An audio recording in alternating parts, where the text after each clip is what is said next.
All right, now, topic of the day, lying about loads. But before we get into the topic of the day, I want to share this with you. All right? My question to you, Mr. Vice President, is what is your argument to the voter watching this debate tonight who may not like everything President Trump does, but they really like this economy and they don't know why they should make a change? Well, I don't think they really do like the economy. Huh? What can you do about skyrocketing prices? Right now, Russia's responsible. Three consecutive American presidents have enjoyed stints of explosive economic growth due to a boom in oil and natural gas production. As president, would you be willing to sacrifice some of that growth, even knowing potentially that it could displace thousands, maybe hundreds of thousands of blue-collar workers in the interest of transitioning to that greener economy? The answer is yes. You may have noticed this week that your gas prices have gone up. Yeah, sort of. Back in November of 2020, it was $2.43. Last week, $4.85. I want to talk to you a little bit about why. A lot of it has to do with Vladimir Putin. Number one, no more subsidies for fossil fuel industry. No more drilling on federal lands. No more drilling, including offshore. No ability for the oil industry to continue to drill, period. Ends. Number one. The only way to protect the United States over the long term is to become energy independent. How about that? The only way is to become energy independent. And prior to this administration taking office, we kind of were.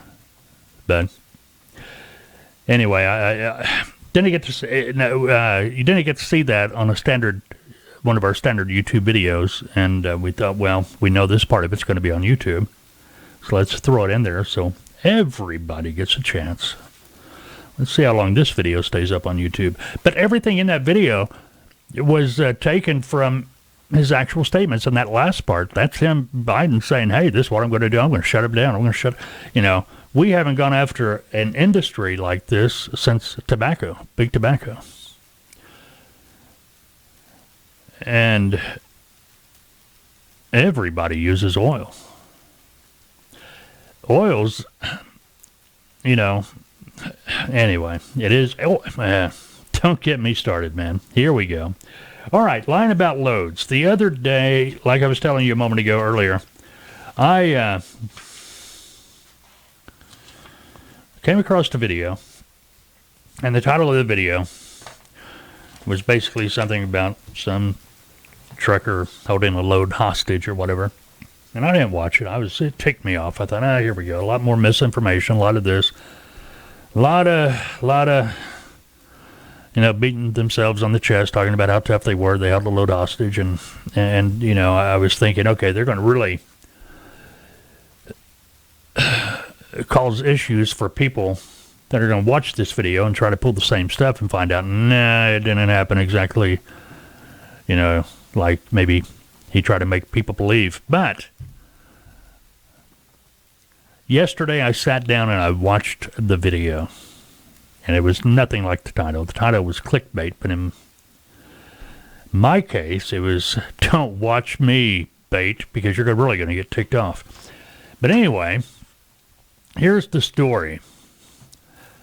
A carrier accepted a 300-mile load from a broker. The broker told the carrier they had a delivery appointment on Sunday. Carrier got there with the load, went to check in, and the guard said, what are you talking about? You're not due here till Wednesday. Huh? Yeah, naturally, the carrier, the driver, owner-operator, he was ticked off about it. And he wasn't as ticked off as you might think. I mean, he was upset about it. He wasn't happy about it. But he wasn't throwing a fit. He wasn't being unprofessional. Matter of fact, he was very professional throughout this whole ordeal. So it's Sunday. He calls the broker, no answer. He calls the after-hours number, no answer. Can't leave a voicemail because the voicemail box is full. So he sends an email to the broker. And he got a response. The individual broker that was handling that load, they sent him back an email saying, I'm going to contact the receiver, find out what's going on here. Well, the broker did not email the guy back. So the driver, the owner-operator, He had to sit there all night. Broker didn't communicate. That alone, let's talk about that for a moment. When you got a problem with the loan, you've got to communicate. You have got to communicate, and I'm talking as a broker. You've got to communicate with the customer. You got to communicate with the carrier. Let all the parties know that you're on top of it. You're doing everything you can to get it straightened out. This broker should have emailed that driver, the owner-operator, trucking company, should have emailed him back or even picked up the phone and called him. He had the phone number. Should have told him, hey, man, I'm on top of this, but I can't get a hold of anybody tonight. Bed down. I'll take care of it first thing in the morning, just to let that driver know what the heck was going on. Because every second that passes, every moment, people on the trucking side of this issue, they're getting hotter and hotter and hotter. I mean, steam's going to be coming out of their ears. You let them sit there till Monday morning, they're going to be ticked. And kudos to this driver, owner, operator. He sat there till the next morning, took it like a real pro, kept his cool, called the broker, gave the broker a chance to get it right. Now, I'm going to stop the story right there for a moment, and I'll tell you the rest of it before we get done. When I started hearing this story, originally I thought, oh, man, the broker lied to the truck just to get that truck to make the run, to get it under the load. I've seen that happen before. I've seen brokers lie about loads just to get the truck under it and deal with whatever the problem is when it raises its ugly head, and it's going to raise its head. 72 hours from now, 24 hours from now, 48 hours, 96, whenever the load delivers, and we get to that issue that the broker lied about, here it comes. I could never understand that. Never, ever, ever could I understand that. Why a broker would lie about a load. Be it minuscule things. You know, they were scared they might not be able to get a truck unless they lied. Well, if you got to lie about the load, maybe the load's not worth trying to work. Or maybe you need to find a truck that will take the load regardless. Now, you got to be honest. Because like I said, you know, if you lie about something about a load, it's going to come back. That phone's going to ring. There's going to be somebody pretty ticked off on the other end.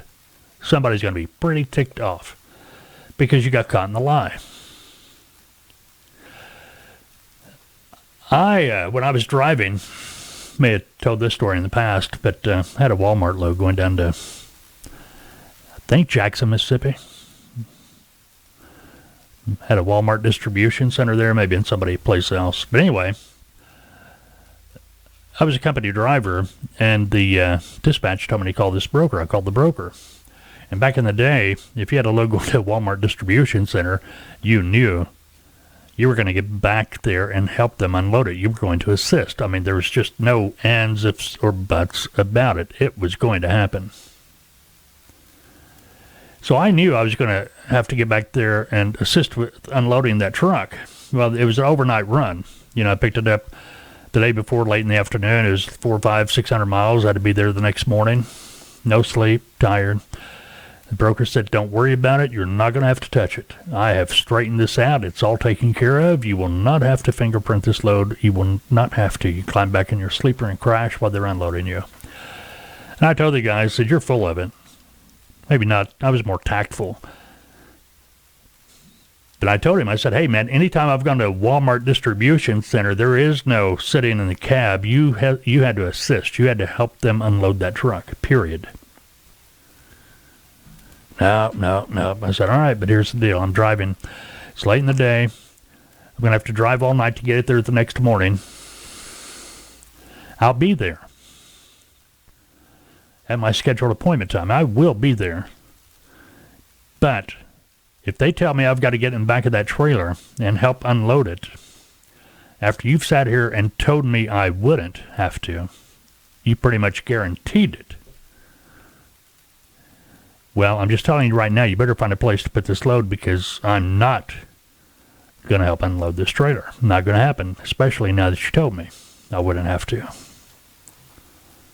No, don't worry about it. So, I hung up the phone and I knew I was going to have to unload this trailer. I wasn't going to, I wanted the load off my truck, just like everybody does. You want to get the load off your truck so you can move forward. So I get there the next morning at this Walmart distribution center. I walk into the shipping office to get checked in. And he said, yeah, go to door number 7, blah, blah, blah, whatever, back up, come on in, help unload. And I said, okay, I'm going to have to assist with it. He goes, yeah, you're going to have to driver assist. Yeah, you're going to have to help. That's normal. I knew it. I told the guy, I said, look, hey, I'm happy to do it. I'll do it, but can I have a couple of minutes? I want to call this broker because he told me I would not have to touch it. He swore pretty much on his life I wouldn't have to touch it, and I want to scare the heck out of him. He said, okay, but, we only got a certain time. I go, it'll just be a minute. So I got on the phone, called the broker. I said, hey, man. I said, where do you want me to take this load? He goes, I want you to take it to Walmart. I go, I'm at Walmart, and I told you yesterday if I get here, and I told you when I got here they would expect me to driver assist. You said, no. You had it all straightened out where I'm here. And, of course, they want me to driver assist. I said, man, I drove all night. I told you yesterday, if I get here and this is what's going to happen, you better have a backup plan. Where do you want me to take the load? He goes, no, man, no. I just started backing up left and right. So, look, you want me to get back there and unload this truck? It's going to cost you. You're going to have to pay me. Ended up getting $200 off the guy. And hopefully it taught him to never lie about a load again. I knew if he would have just told me in advance, hey, you're going to have to get back there and touch this. How Walmart is. Hey, I got it. I'm there. I'm with you. But when you lie, holy smoke, that's no good for anybody. No good for anybody. Another thing is communication. I had a broker a couple of years ago that... it was Easter weekend. It really freaked me out. Easter weekend, truck had picked up the load. And they were told that the truck could unload the next day, Friday, I think. Yeah, Friday. They picked it up on Thursday. We were supposed to unload on Friday, and somebody's going to wait until that truck got there. Now, in this case, it was the new broker. They were new. Given a little bit there, but truck got to the destination where they were supposed to unload, and nobody was there, or he couldn't find anybody. Truck couldn't get unloaded. This was Easter weekend, or maybe it was Thursday. I don't remember, but it was Easter weekend. I remember that because I thought, holy smoke, that truck's going to have to sit there all weekend if we don't get this taken care of. Well, the broker that had brokered the load to the truck, they panicked and quit answering the phone. Luckily, the trucking company knew how to get hold of me. And we got it all worked out. No big deal. A few phone calls. It wasn't even my customer, but I was working in, the back doors trying to get through to the customer to get to the destination to get somebody in there to unload the truck. Because actually the customer did say, yeah, it can unload. Somebody be there. It all worked out. But it would have been worse had they not been able to get hold of me. Can you imagine sitting there all weekend on a holiday weekend? Just because, okay, this broker was a learning experience for them. Granted, they were new. But they panicked, and instead of calling me or staying in communication with the trucking company, they just turned their phone off, refused to answer the phone. That will cause more problems than anything. You've got to pick up the phone. Maybe bad news, you got to deal with it. Lack of communication will make it a lot worse, trust me. So communicate. You got a problem with the load, communicate. Now we're talking about don't lie about loads. And we got off on this communication topic, and that's very important. You got to communicate. Communicate. Now let's go back to the original story of this video and what appeared to be a broker lying. Well, come to find out, the broker wasn't actually lying. When the load got entered into the receiver's system, it spit out that Sunday night delivery. And that's what was given, but it never got saved in the system. And for whatever, the appointment got kicked around until Wednesday. Something like that anyway. I may have those facts a little bit messed up, but according to the broker, it really wasn't the broker's fault. Okay. Now, with that said, who knows? A broker could have been lying, trying to cover his butt, you know. But I don't think so, and here's why I don't think so. You're not going to send a truck on a 300-mile trip to deliver on a Sunday night knowing that the load doesn't deliver on Wednesday. You just don't do that. I mean, that's, okay, Sunday night delivery, but, I'm not going to unload till Monday morning. I could see even a lying broker trying to pull something like that. But Wednesday, holy cow. It's a long time down the road. And even the worst broker in the world knows better than that. So I'll give the broker a benefit of the doubt. The other thing, too, is in this video, the driver, the owner-operator, the owner of the truck, he had his speaker or his phone on speakerphone so you could hear the audio between him and that broker. Never once did either party show any anger, disrespect, nothing like that. Hats off, kudos to both. The driver, the owner-operator of the truck, and the broker. They both kept their cool. The driver started, I believe, to understand, the owner-operator started to understand that, hey, maybe this wasn't a broker deal. Maybe this was the company he was delivering to, their issue. But the broker did find another place where the truck could take the load and drop it off. Get it unloaded the next morning, Monday. I believe it was Monday. I'm sure the owner-operator got paid extra. He should have got paid extra for the delivery, detention time. Should have got paid extra for taking the load to another destination. There should have been an extra stop pay in there because he went to the original destination, couldn't get unloaded. Should have been an extra stop. And there should have been quite a bit more money in there to have the truck move to the other destination. I never did hear what the final settlement was, but it was conducted in a very professional manner. And I was ready for the worst. I mean, I was ready for it to hit the fan. You know what I mean? Anyway, my name is Mike. I am the host for FBTV, obviously. I am also the lead consultant for Tautoa.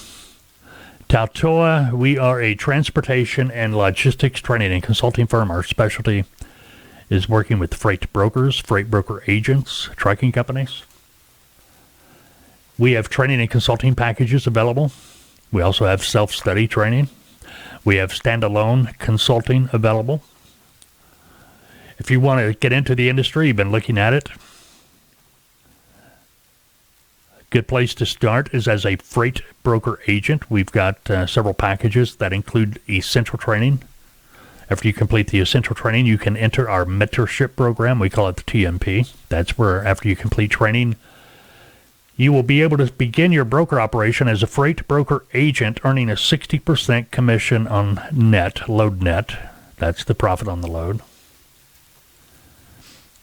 You'll be able to do that because we will place you through us under a licensed broker. You can be in the mentorship program, depending on the package, anywhere from 3 months to 12 months. And I always tell everyone, don't hear money that it's a paid position as a freight broker. Any freight broker agent's going to make a commission, should be. course they are. But in the beginning, you got to be focused on building the business. As a freight broker agent, you're not an employee. You are an independent contractor, meaning it's your business. You've got to get your own customers. And it cracks me up. Sometimes I'll get calls. Yeah, the broker give me customers? No. You've got to get your own. It's your business, bud. You got to get your own. The broker's not going to hand you over their customers. Why? Why are they going to give you 60% of the profit they could be making when it's their customer? See what I mean? You got to get out there and hustle up your own business. Got to get your own loads, find your own trucks. That's what the training part of the packages are for. We're going to go through, train you how to prospect, find potential customers, how to make your sales calls, what to say, how to negotiate, how to calculate rates, how to get to everything from getting the load all the way through delivery of the load, including legal and contracts. We're going to be teaching you in the essential training. Now, what happens at the end of the TMP? At the end of the TMP, you will exit to become a broker agent on your own, contracted to a brokerage direct. And yes, you are able to stay with the brokerage you have been contracted to as long as you have been active. I'm talking about contracted to through us while you're in the TMP. Or you might start your own brokerage. Either way, when you exit the mentorship program, you have an additional consulting period, which is going to be the same amount of time that you had in the TMP, the mentorship program, 3, 6, or 12 months. So check it out, Taltoa, TALTOA.com. You can call us, 479-668-0838. You call in, ask for me, be happy to talk to you, explain everything that we're doing, how it works. But yeah, don't wait. You can start your new career today. One thing though, don't be fooled. You're not going to start brokering today and start making money next week. You've got to build the business. Keep that in mind. Independent contractor.